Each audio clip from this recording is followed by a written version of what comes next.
We figured that out. We're like, oh my God, that's crazy. That's crazy that Larry's just been drinking my placenta juice. Why do you parent like that? Hi everyone, it's Future Abby coming at you while I'm editing Steph's episode.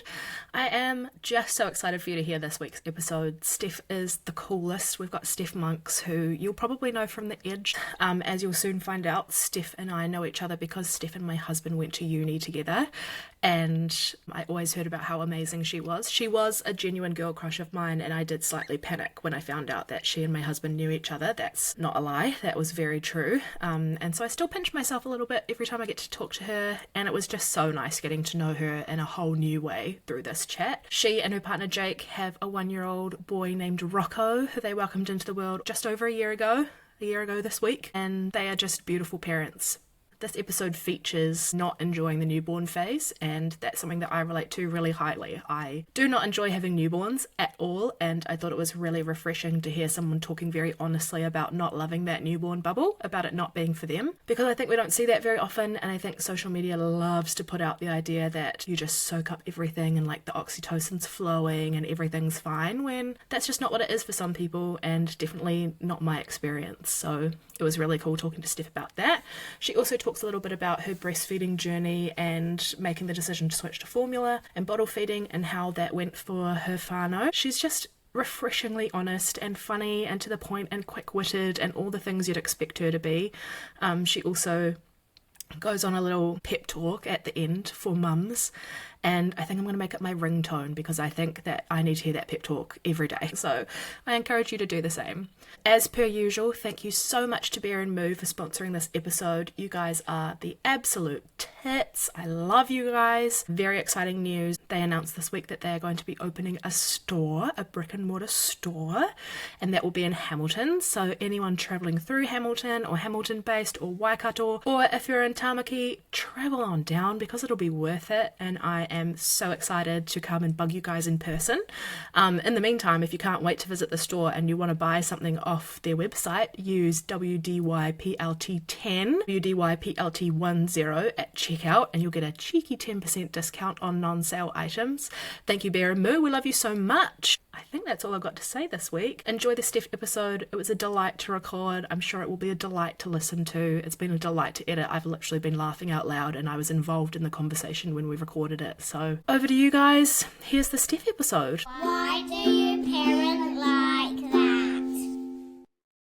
Today's guest is someone I had a full-blown girl crush on before I even met her. I was watching her on TV one day, turned to my boyfriend, now husband, and said, "She's just so cool, I love her." And he completely casually goes, "Oh yeah, Steph, we went to uni together."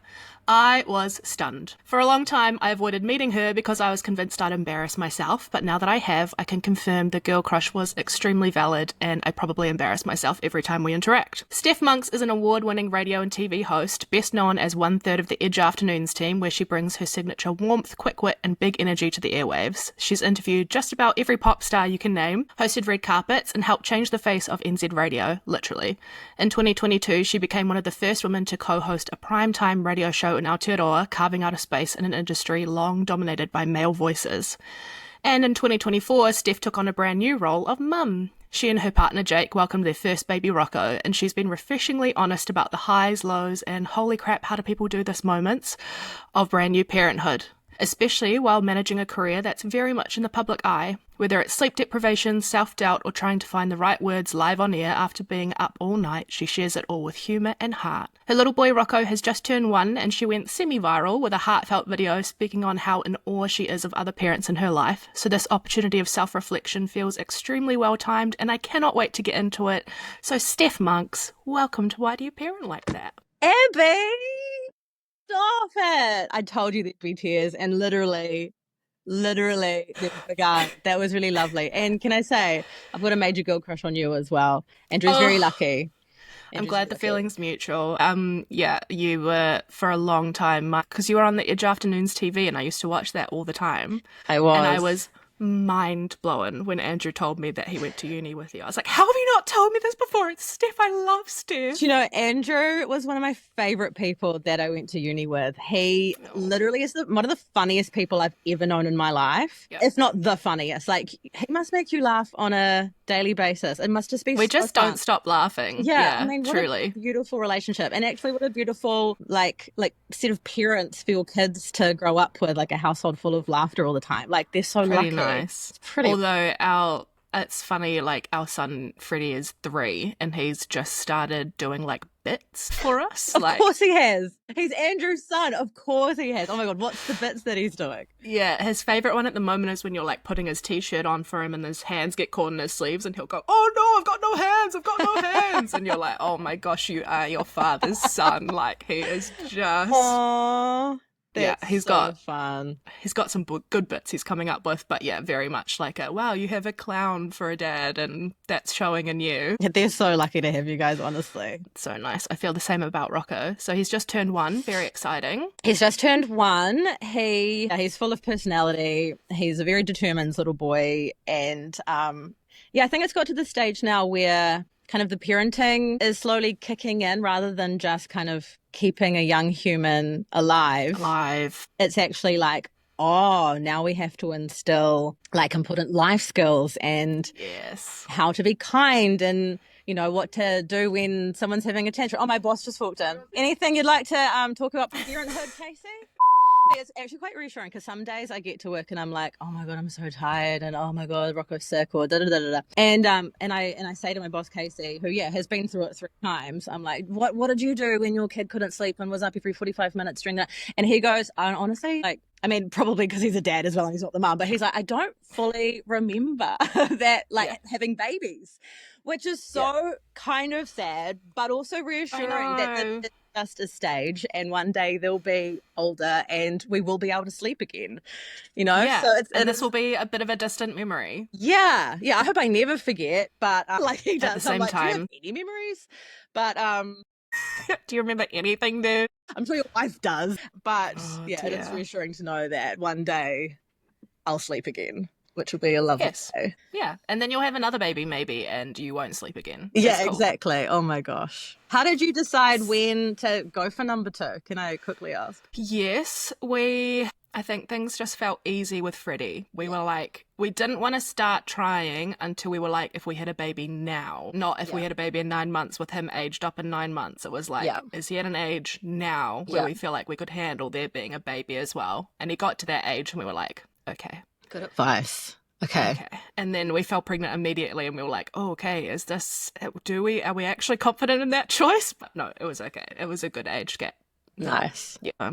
But yeah, I can see the appeal in 4 or 5 years, but then I also just don't think I'd have been able to go back to the start. That's the thing. It's like the longer you wait, I think the more daunting it would be to be like, oh my God, baby stage. And so it is about timing it, and then that feeling of like when you are ready, maybe it won't be as easy the next time, and then going through all that again. Like, it is. Yeah. But I'm not even thinking about that at the moment. I'm like, okay, Rocco, I was going to say, man, you are, no. Yeah.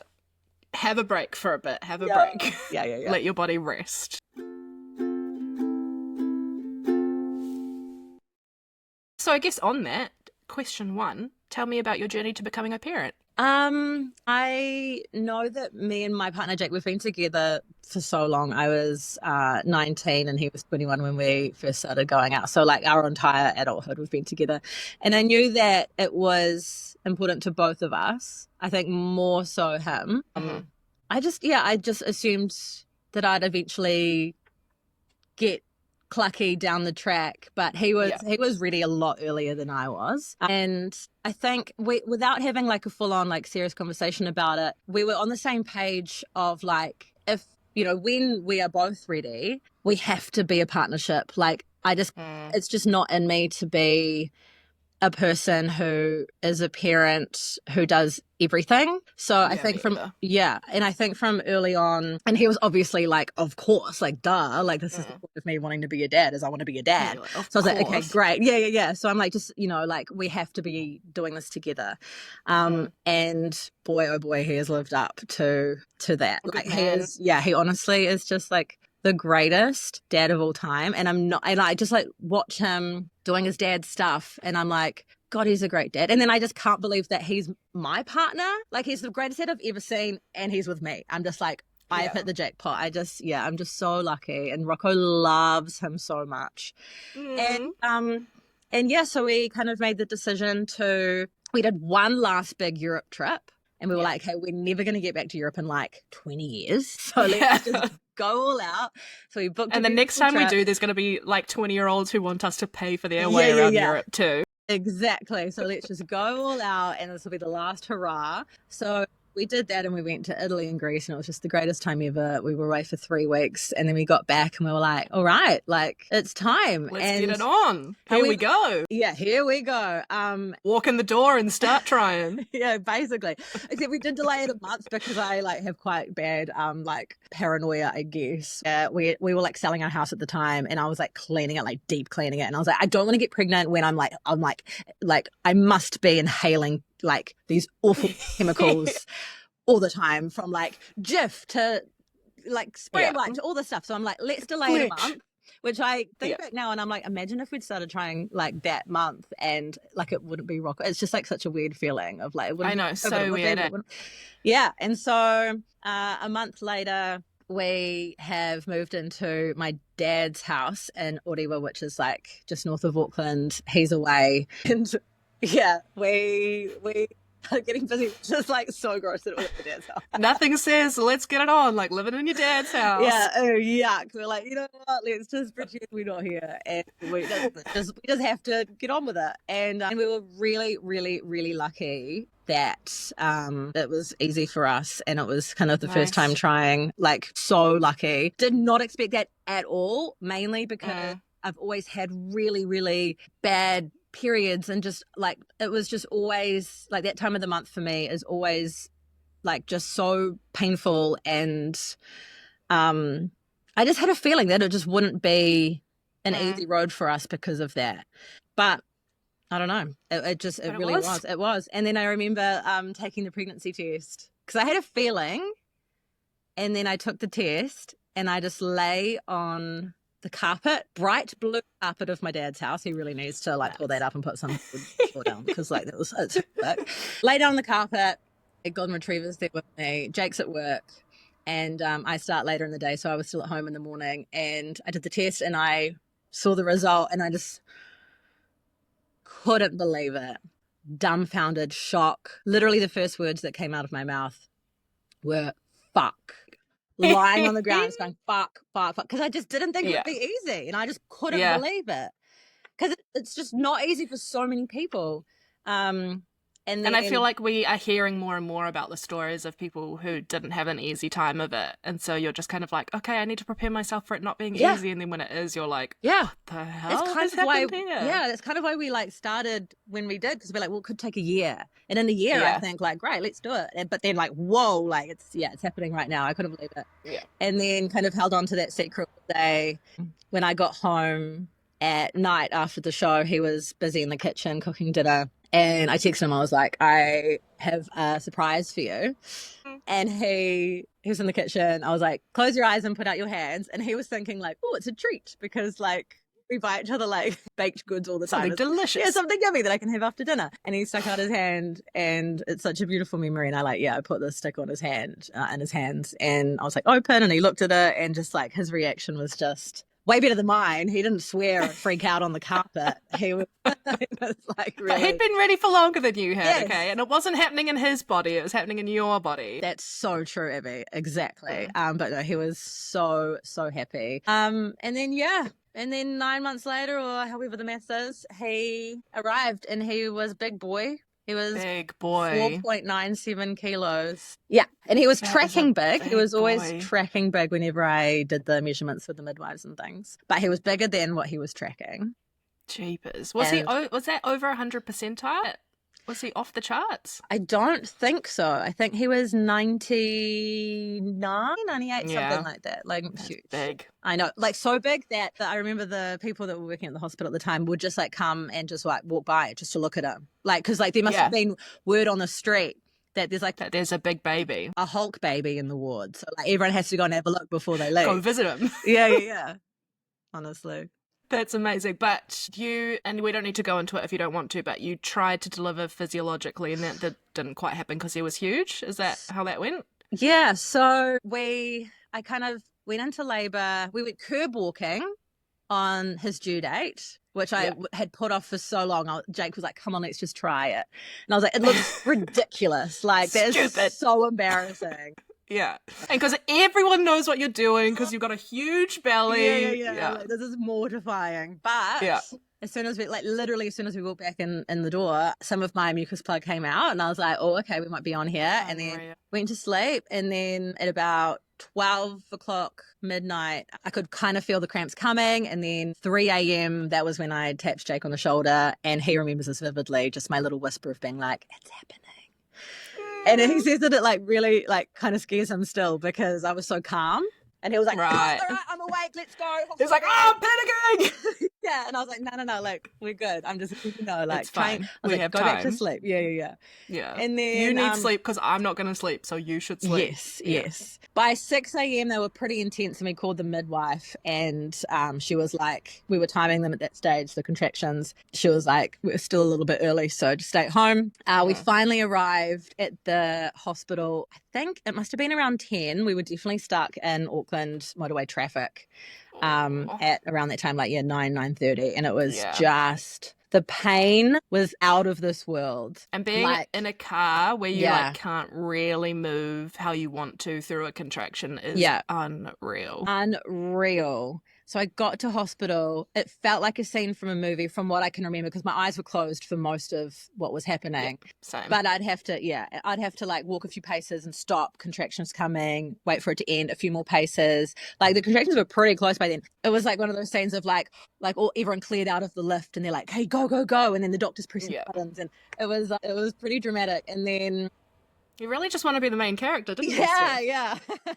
And then it was, it transpires that I was 8 centimeters dilated at that stage. So like, I like to think that I did a pretty big chunk of the labor, except you for did great. The pushing bit. Yeah. And then I was like, get the needle in me now. Because my biggest fear, and that's what I talked to my midwife about a lot, was I do not want to be so late to the hospital that I run out of time to have medication. Like I have to have medication. Like I can't not have it.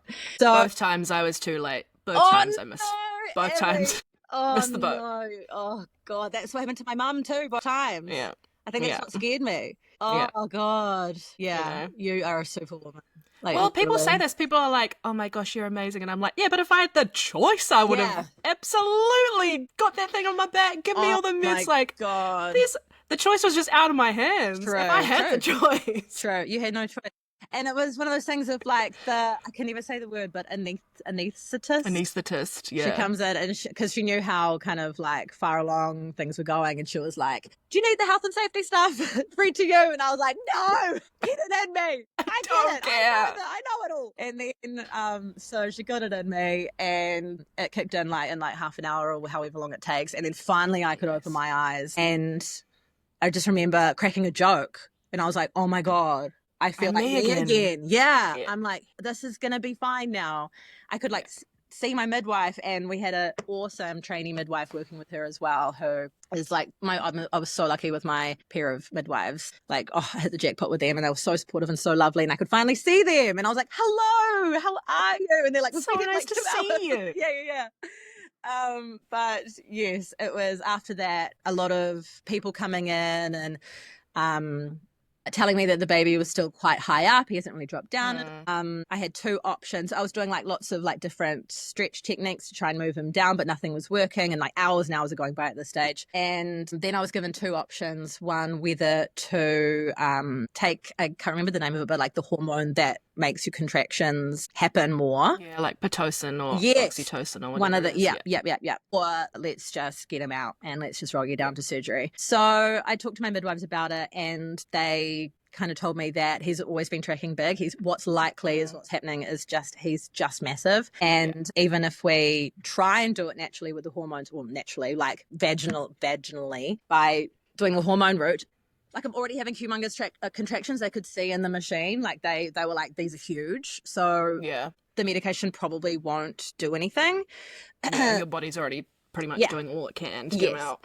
And so that's when it kind of dawned on me. And I was always open to a C-section, always. I was like, however he wants to come out, he's going to come out. And it's totally out of my control. And I surrendered to that. There was like a little moment where I was like a little bit scared because it just happened so quick. Like they roll you down and then like 8 minutes later he's here. So that kind of was really daunting to me. Like, holy shit, like we're on now. Like this is, I'm about if I to be agree to this, he's here in 10 minutes. Yeah. I think that's what kind of, the penny dropped. Oh, was that the plane? Yes. I know, it's such a toddler mum thing, like a boy mum thing to be like, Plane, helicopter. I will be in the car by myself and a fire truck will go past and I'll go, oh, fire truck. And I'm like, there's no child here with me. So cute. Nino. But yes, so rolled me down to surgery. I had my teddy with me, who I've had since I was born. And very politely, the surgeons, the people, there were like so many people in the room. They were like, we're just going to put your teddy over on the chair. Your teddy is not sterile. Yeah, he can still watch you. And so I was like, okay. But I need him. Yeah, I need him. But everyone was so lovely. That's what I really took away from that whole experience before he arrived was everyone was a woman. Jake, who was there on like for me that day, both my midwives, the surgeon was a female, all the anaesthetist people like in surgery and beforehand, they were all women. Like everyone was like a really amazing woman. And like, it just gave me such a sense of like, I've got this, like, I'm going to be fine. Like, look at all these incredibly smart and empowering women around me. Like, let's go. That's so nice. It was so cool. And and then he arrived. There he was. The big boy. Jake was like, Jesus, you birthed a toddler. But no, it was magical time. And then those early days, how were they? Horrific. Yeah. Like, oh my God. I just remember feeling so supported up until we were rolled into the ward. And then it felt like to me, they were like, okay, good luck. Bye. And then I was like, I haven't slept for like 2 days. And I'm just like, what? And then people are trying to teach me how to breastfeed. And I'm like, this is so hard. And then I didn't get a wink of sleep that first night because I think it was the medication or maybe it's just the body's reaction to labor, but I couldn't stop sweating. Yeah. And then so I didn't get a wink of sleep. I don't know what to do. Like, I feel like all these classes and things, and maybe that's on me, I needed to research it more. But like once you've got your baby, I don't know what to do. I literally didn't know what to do. I was like, I can remember the first time that we'd like gone up to birth care and Freddie had started crying and I like got out of bed and I picked him up and I was kind of like trying to settle him and he wasn't going back to sleep. And then Andrew was like, oh, maybe you should feed him. And it like hadn't even occurred to me that he could be hungry. Like, I was like, oh yeah, like he's probably like really hungry right now and I could feed him to settle him. And I was like, on reflection now, I'm like, surely there should have been someone to be like, oh, your baby's crying, he'll be hungry. Yeah. Oh my God, funny you mentioned that because on the third day that we got home after birth care, he was screaming, like so upset. This was like maybe midnight, and after a few hours of feeding him, and then still so upset, feeding him, still upset, so, and like burping him, like did all the things.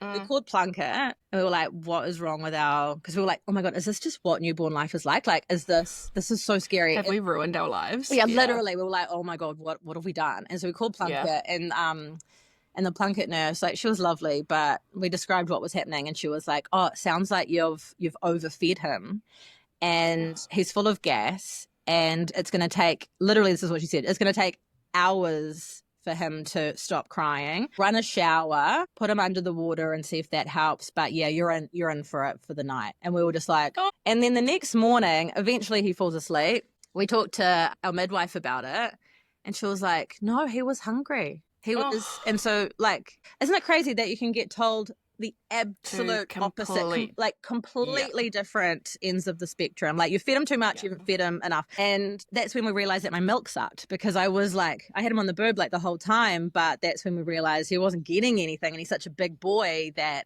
he needed some extra stuff happening. So that's when we started him on the bottle as well. So Yeah, it's just a crazy journey of just like trying to figure out why he's crying. And like my personality is like, I hate being, if I'm going to do something, I don't like being bad at things. I'm the Like, same. yeah. So I think our personalities just, it doesn't mix well with newborn life because No. there's no answers and I need answers. I'm so studious. I'm going to study this and I'm going to memorize the answers and I'm going to write in the exam and that's just it. But with a baby, it's like all about vibes and trusting your gut and all the stuff. And I'm like, I've got so much self-doubt that I don't even know what my gut's saying. And Plunk is telling me, my midwife's saying this. And then I'm like, I don't know, Mum. Yeah. Honestly. Yeah. Like, and also it's like, it's so hard because you ask advice from other parents, but they haven't had your baby.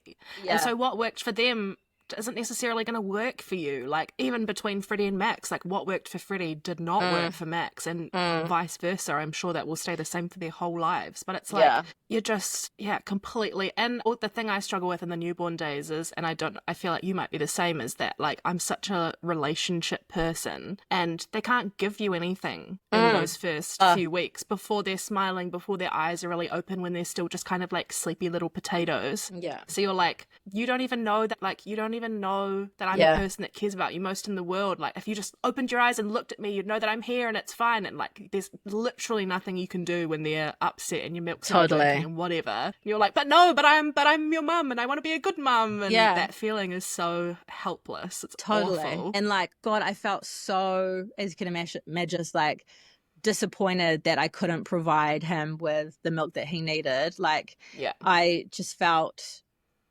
so frustrated because I was doing all the things. I was taking all the fenugreek seed concoctions and all the cookies and all the stuff, the teas and all the stuff, and pumping when I was supposed to. And my mum came up and stayed with us. She lives in Wellington, but I was like, Mum, you need to come up earlier then. Like, please, like, change your flights. I need you. And it was her that was basically, because she struggled breastfeeding my older sister, not me, but her milk kind of sucked with my older sister. And so it was so good to lean on her and her experience. And she was just like, look, you're so stressed.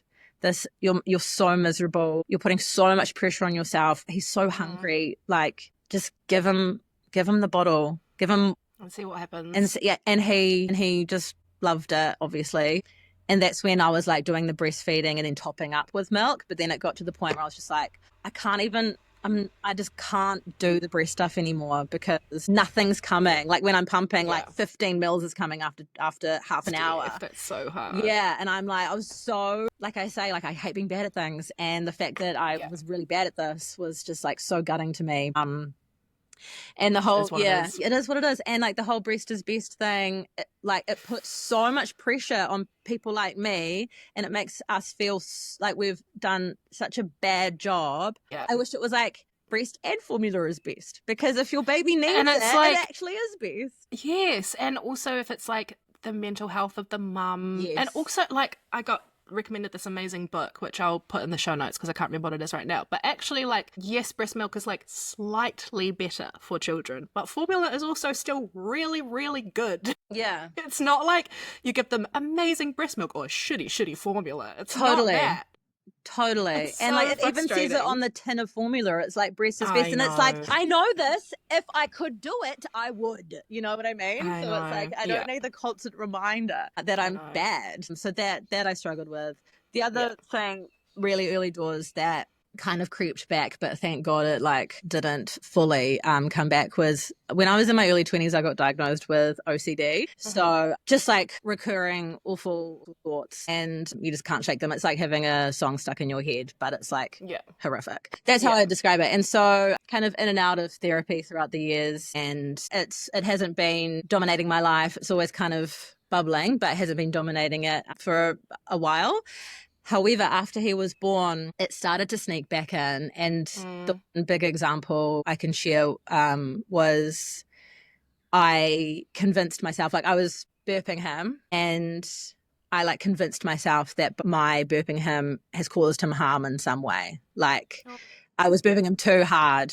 I wasn't, but my brain, there's like a little bit of doubt and then it clings onto it and then it blows it up into this monster. Then it actually never happened. I was like, oh my God, you've hurt him. He's going to have something wrong with him for his whole life because you've burped him too hard. Never happened. He's totally fine. But it was like these thoughts were just relentless and just wouldn't leave my brain. It's every couple of seconds you're thinking, oh my God, you've hurt your child. And That's so hard. yeah, it was Steph. awful. And it kind of started a couple of days after we got home, and it kind of lasted like a month, like 3 or 4 weeks, maybe longer. Relentless every couple of seconds. But And so you're dealing with the whole milk thing and then also the OCD thoughts, Yeah. and it's just like, oh, that's horrible. It was just like a concoction, plus all the actual just like normal hormones that you're dealing hormones. with. Yeah. Like, it was just out of control, crying all the time. And not just out of sadness, because I think I was definitely sad at points, but just overwhelmed. Like, I was, walking down with the pram, and Mum's there and Jake's there, and a little lady like stops by, and instead of like asks how the baby is, she just turns to me first, and she's like, "How are you?" Because she could see like that he was really young, and I just burst into tears. It's just like everything was just overwhelming. Everything. Yeah. My friends that visited me in those first couple of weeks, like, I opened the door and I was just seeing them made me like burst into tears. Just everything. Yeah. God, I was a wreck. Yeah. So yeah, dealing with hard. So hard. The hormones, the OCD stuff sneaking back, and the breast milk stuff. Yeah, it was just a concoction of sleep deprivation. It was just the worst. I hated newborn life. Really, really, Me really. too. And I hated it both times. Sorry to let you know, it was bad both times. Yeah. Like, when did you notice the fog starting to lift, and 2, what helped you in those times? God, I think it was a subtle change. It wasn't just like one day, it's all better now. It was like a very slow and steady, things are getting better. Plus, at the same time, because I couldn't feed him to sleep, because I couldn't breastfeed, I had to rock him to sleep, and he, being a big boy, it was a very, very physical thing, and it kind of started an old injury on my shoulder up again. So it was just, the first 3 months was honestly hell, in pain constantly, such low confidence, hormones out of whack, like all this stuff. And then slowly but surely, it just got better, and he started sleeping better. We sleep trained him. We got the help of a professional, because I just physically couldn't. My right shoulder was like, I just couldn't do it. Like, it was on par the pain with labor, honestly. Like, and it was daily. It was so crazy. And it's like an ongoing thing that they're still trying to figure out what the hell's going on. But after I got back to work, I went back to work when he was 3 months old, which was, so you had the really awful hard yards, really and then hard had to go yards. back to work. Had to go back to work. So I think after that, it just slowly but surely got better and more balance, and eventually, and just like the older he got. So at that point, did Jake take over? Yes. So amazing. And it's so cool that he managed to, because not all dads get that opportunity. Like, it was sad that I had to go back to work, but so cool that he got 3 months to bond with his son, and he had the best time. He was so gutted when it was over. Aww. He was so much more confident than me, and because at that stage he was like completely bottle fed, he didn't rely on me at all, really. Like, he still is like just so much more confident than me, just like putting him in the car, we should go today, let's go here, and I'm just like, leaving the house, like, you're crazy, I need to plan this. Yeah. So he just had a ball, and I'm so stoked that he got to have that time. That's so nice.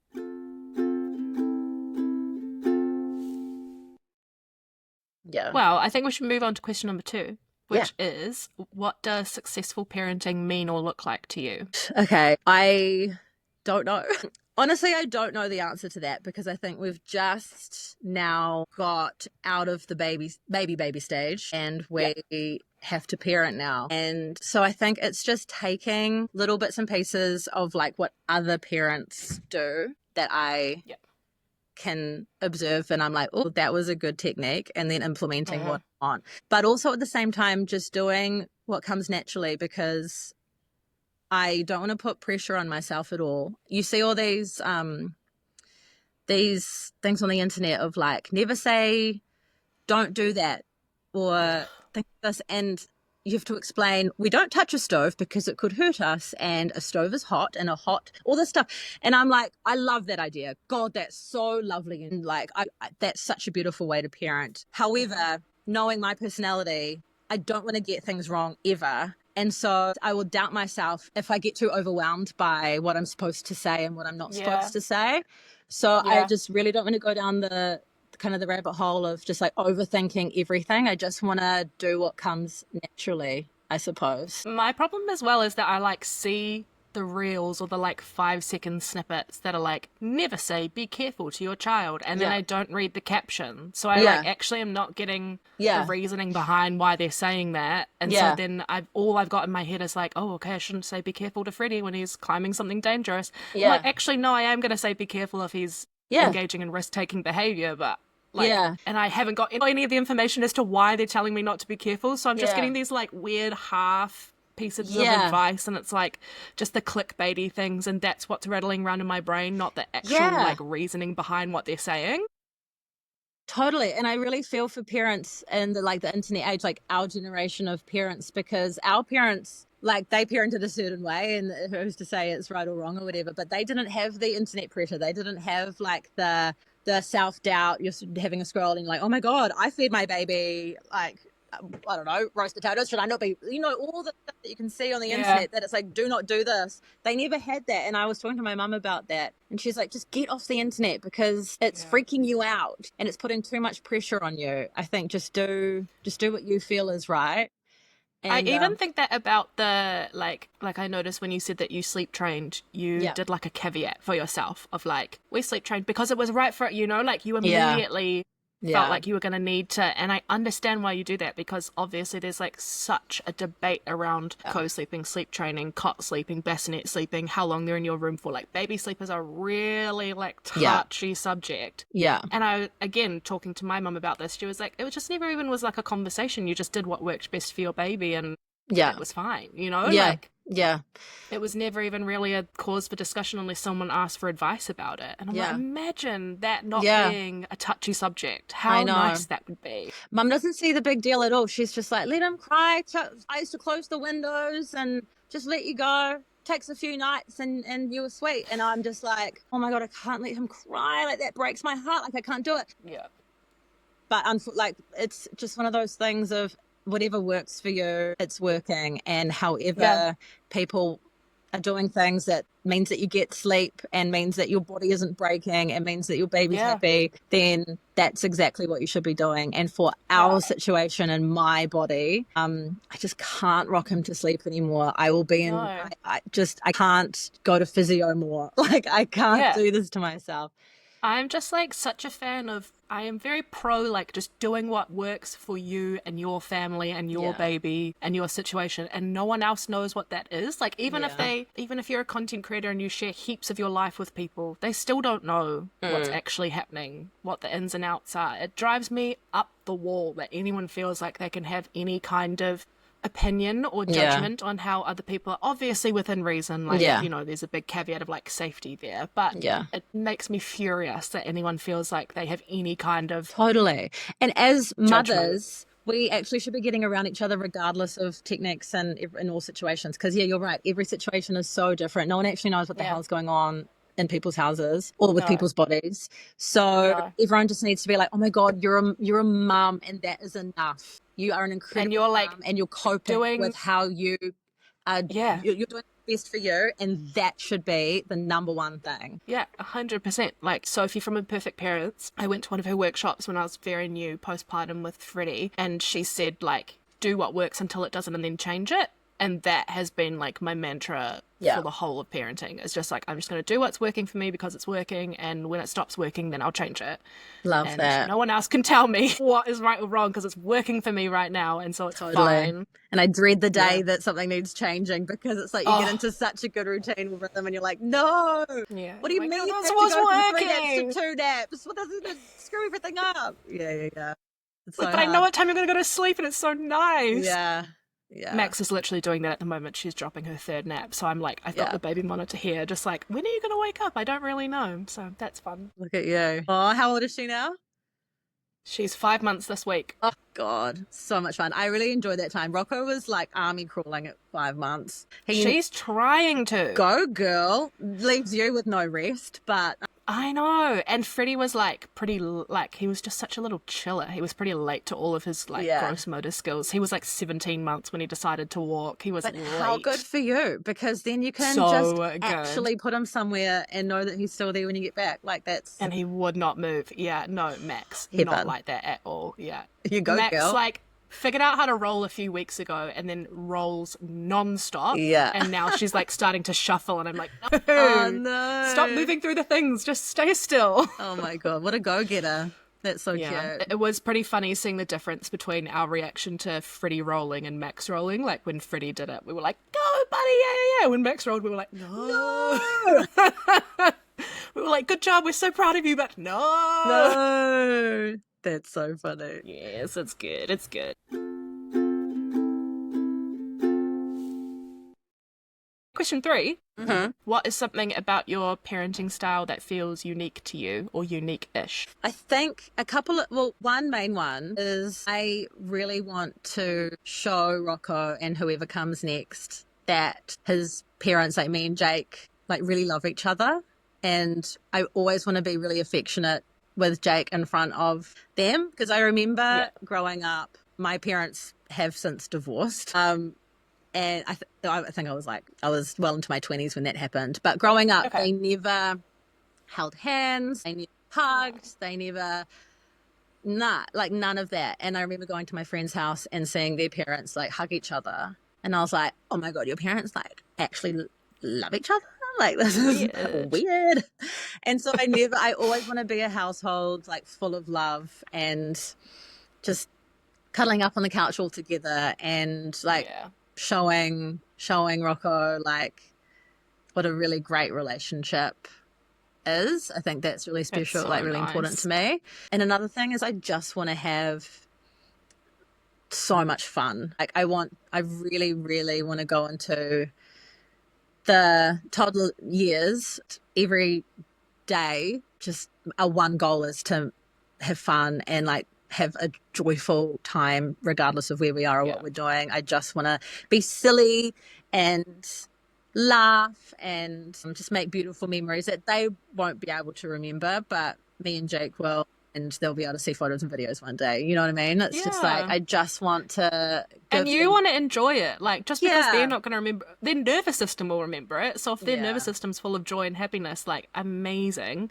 And you'll remember it. You want to remember his early life as being this like delightful time that you can tell him about. And I think especially because newborn stage and most of baby stage was quite a stressful, non-joyous time because of my self-doubt and my unconfidence. And it was all me. I was the problem. Rocco was fine. It's all self. Yeah, exactly. So I think especially after that, just going into toddler life, I just really want to have more fun, just really enjoy it, live in the moment, stop comparing myself to others. Everyone's winging it, realizing that actually no one has it all figured out. Everyone is just as good and bad at this as I am.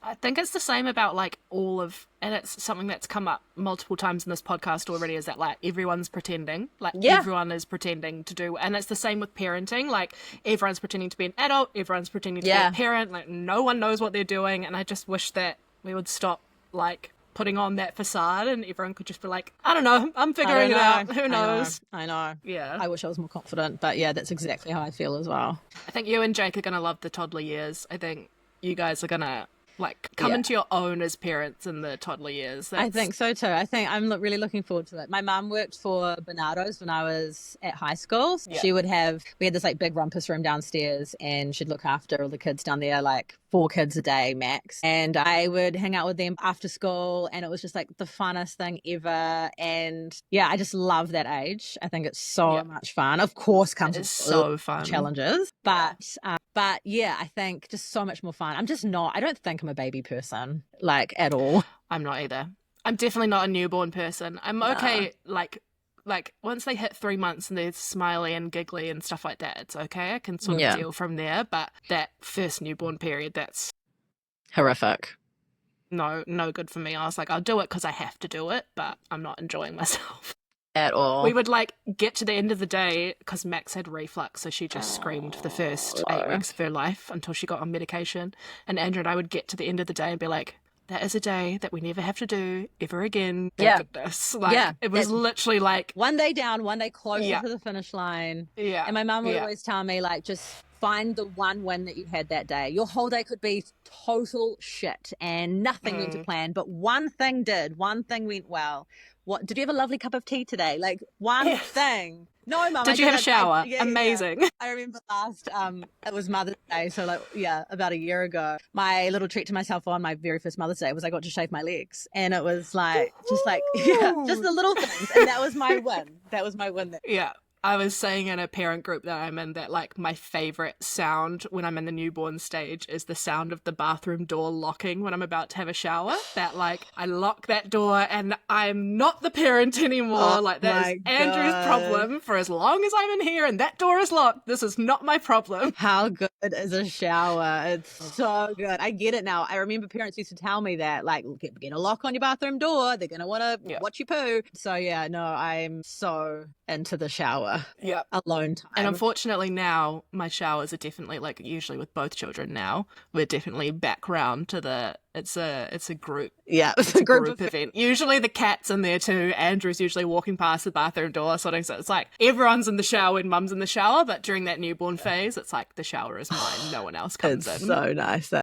Yeah, it's good. And then the worst part, which no one tells, well, I'm going to impart this knowledge onto you now. When you're toilet training a toddler, it's like really good for them to be in the bathroom with you and like see what you're doing and like that's like part, modeling and like teaching them that that's what they do. And so I'm definitely not a like bathroom open pee kind of gal. Yeah. So I've really had to get used to the idea of like if Freddie is interested in coming to the bathroom, that's a good thing. So funny. It's just like a whole world of stuff that we will eventually get down to later. But great tip. Great stuff. It's so fun.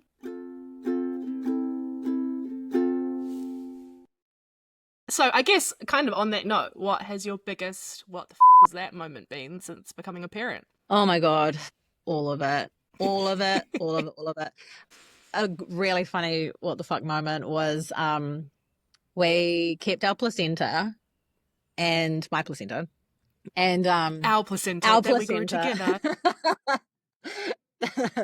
Oh my God, crazy. It's just crazy that like the guy has a bit of fun and then nothing happens to them. Unreal, eh? That's it.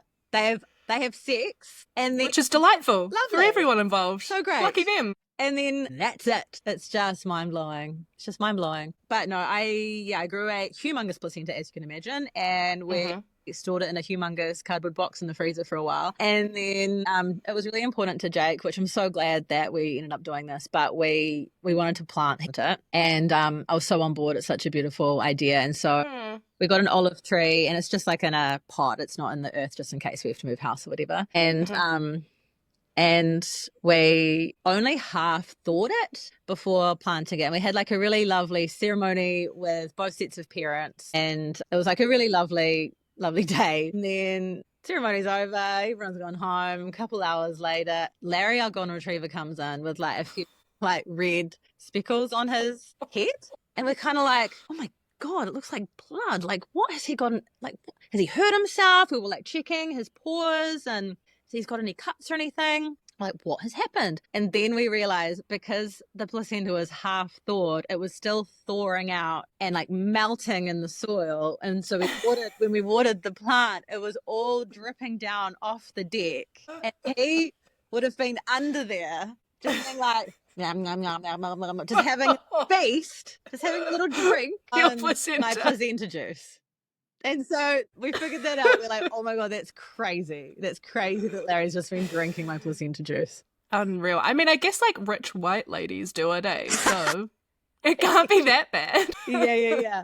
And after that, his coat was looking so good. Oh my God. Wow, his skin has never looked better. People are like, what's the secret? And I'm like, well, I have a story for you.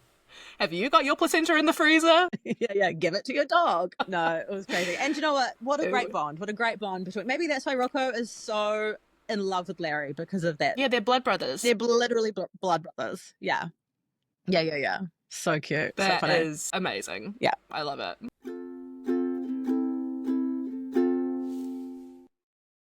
Okay, and then the final question of the pod, which we've done incredible time-wise I know, here. look I at thought that we us. were going to be shocking, but we've done very well. Very well. If you were listening to this podcast the day you became a parent, what would you want yourself to hear? Okay, I've heard you ask all your guests this question, and whenever I hear you ask this question, I cry. And I just think back to this like tired, confused, riddled with self-doubt, riddled with anxiety, new mum that I was, shell of a human, honestly. Yeah. And I would just tell her that she's doing a really good job because, oh God, here we go.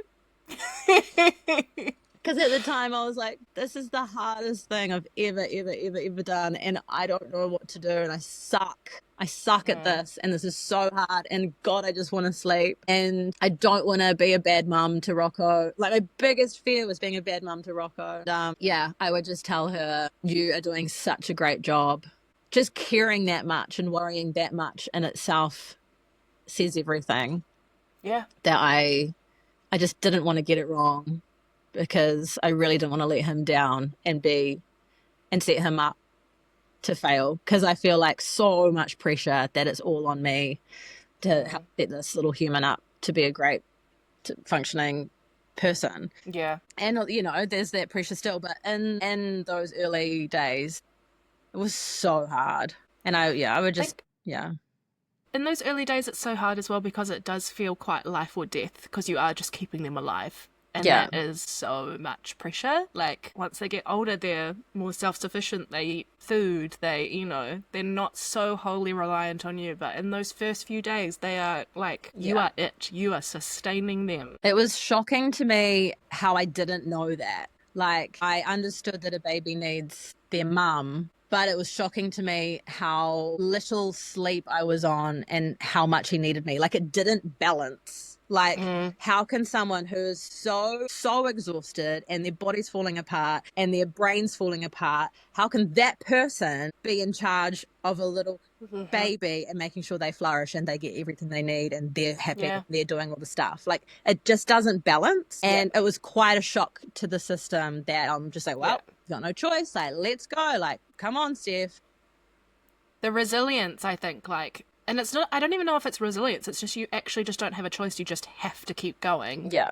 I just, like, it pushes you to your absolute physical, mental, emotional, spiritual limit. Yes. And somehow you just keep going. You just keep going. And now I look at mums around me, mums that have become mums since Rocco's been around. And I'm just like, oh my God, like knowing now what it's like, my love and appreciation to every single mum on planet Earth has just exploded. Like, I never got it. And I feel sick to my stomach that I never truly knew what a sacrifice being a mum is. Obviously, it's like what so many people want, but sacrifice in terms of like your body, your brain, your self-identity, like all these things are just like absolutely low priority now, like not even on the list. Like, it's just gone. They're just gone. And every single mum goes through that, and I just love every mum. I just applaud every single mum because they're doing such a wonderful job surviving. Like, you're doing such a great job.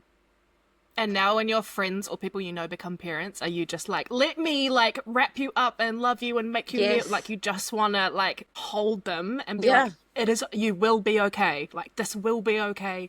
You will feel like yourself again. Like, you just want to, there's no way to help them. Everyone has to have that kind of like death of self and rebirth as they're like becoming a mum. But you just want to like hold them up and be like, I have got you in this space because I know what you're going through and I just want to be here for you. 100%. And like that guilt of when my friends would become parents, like before I even knew, like before Rocco was here, we went over to my friend's house and she put on a pot of tea and we were just like looking at the baby and knowing now what I know now, I'm just like, oh my God, Kelly, go to bed, get some sleep. I'm looking after Yes. baby's fine, let me clean your kitchen. Like, Yeah, I don't need tea. It's fine. I don't need tea. I don't need it right now. Do you want me to make you a cup of tea? You go and do it. Like, I would I just like didn't know that was a thing. But that you don't know what you don't know. But I do feel like really guilty about all the friends of mine that have become parents, and I've just been like, hey, congratulations. When can I come and like visit? And it's just like, no. And just being like, oh my gosh, soak up the newborn bubble. Wow, you must be enjoying all those snuggles. Like, whoa.